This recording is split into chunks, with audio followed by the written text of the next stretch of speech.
my name is Sheridan Swallow and I'm one of the trustees of the Royal Humane Society. We are this year celebrating 250 years of remarkable bravery and life-saving, and as an example of the sort of events that we have been remarking during that 250 years ago, I wanted to read you a story. So let me set the scene. We're at the height of the Victorian era. It was actually the year in which Charles Dickens published A Tale of Two Cities.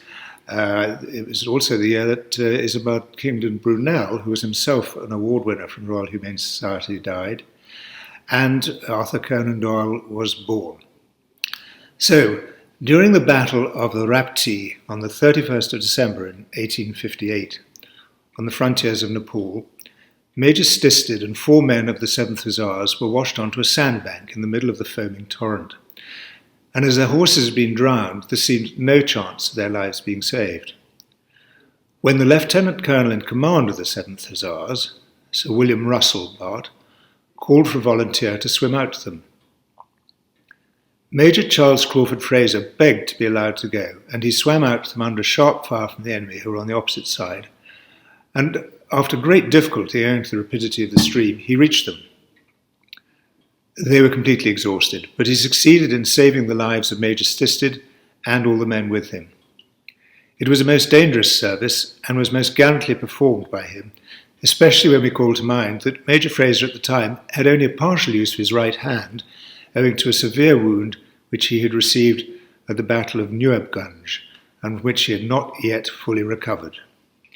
It is just such acts of bravery and courage by men and women that the Society seeks to recognise and ensure that the people are properly recognised in the wider society and thanked.